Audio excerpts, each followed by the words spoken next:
Good evening, my friends. So, you want to learn to speak and understand English. You have had a long day. You are tired.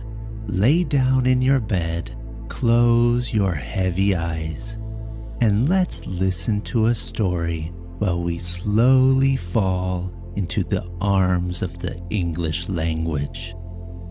In the Graveyard by Anton Chekhov.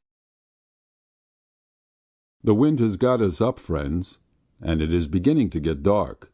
Hadn't we better take ourselves off before it gets worse?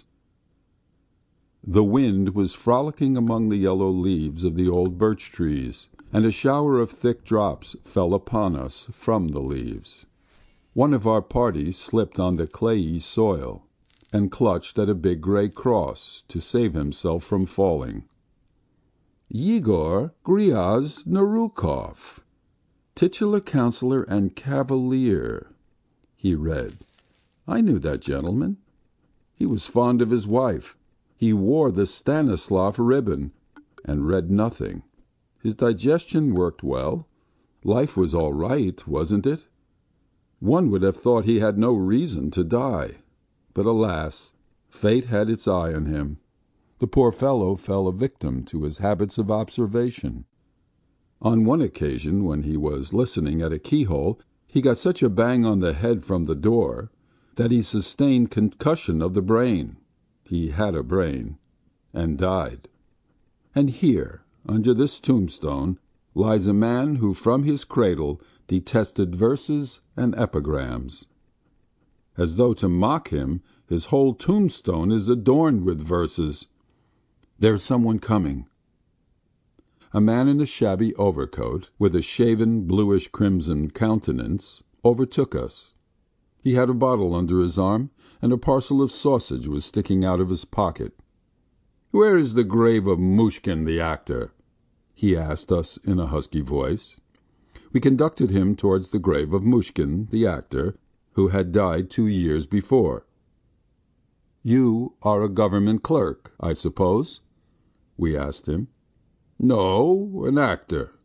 Nowadays it is difficult to distinguish actors from clerks of the consistory. No doubt you have noticed that.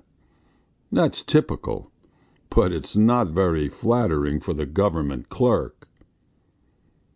It was with difficulty that we found the actor's grave. It had sunken, was overgrown with weeds, and had lost all appearance of a grave.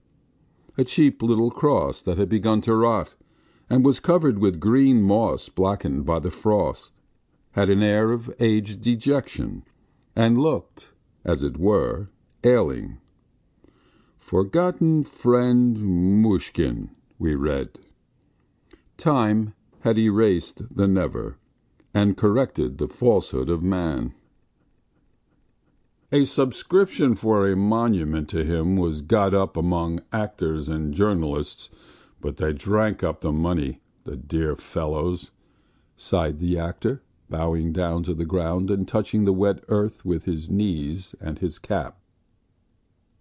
"How do you mean drank it?" "That's very simple. They collected the money, published a paragraph about it in the newspaper, and spent it on drink. I don't say it to blame them. I hope it did them good, dear things. Good health to them, and eternal memory to him."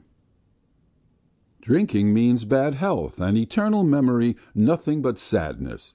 God give us remembrance for a time, but eternal memory, what next?" "You're right there. Mushkin was a well-known man, you see. There were a dozen wreaths on the coffin, and he is already forgotten. Those to whom he was dear have forgotten him, but those to whom he did harm remember him. I, for instance, shall never, never forget him, for I got nothing but harm from him. I have no love for the deceased." "What harm did he do you?" "Great harm," sighed the actor, and an expression of bitter resentment overspread his face. "To me he was a villain and a scoundrel. The kingdom of heaven be his. It was through looking at him and listening to him that I became an actor. By his art he lured me from the paternal home. He enticed me with the excitements of an actor's life, promised me all sorts of things, and brought tears and sorrow. An actor's lot is a bitter one. I have lost youth, sobriety, and the divine semblance. I haven't a halfpenny to bless myself with. My shoes are down to the heels, my breeches are frayed and patched, and my face looks as if it had been gnawed by dogs. My head's full of free-thinking nonsense. He robbed me of my faith, my evil genius. It would have been something if I had talent, but as it is, I am ruined for nothing. It's cold, honored friends. Won't you have some? There is enough for all. Let us drink to the rest of his soul. Though I don't like him and though he's dead, he was the only one I had in the world. The only one. It's the last time I shall visit him. The doctors say I shall soon die of drink. So here I have come to say good-bye. One must forgive one's enemies. We left the actor to converse with the dead Mushkin, and went on. It began drizzling a fine cold rain. At the turning into the principal avenue, strewn with gravel, we met a funeral procession. 4 bearers, wearing white calico sashes and muddy high boots with leaves sticking on them, carried the brown coffin. It was getting dark, and they hastened, stumbling and shaking their burden. We've only been walking here for a couple of hours, and that is the 3rd brought in already. Shall we go home, friends?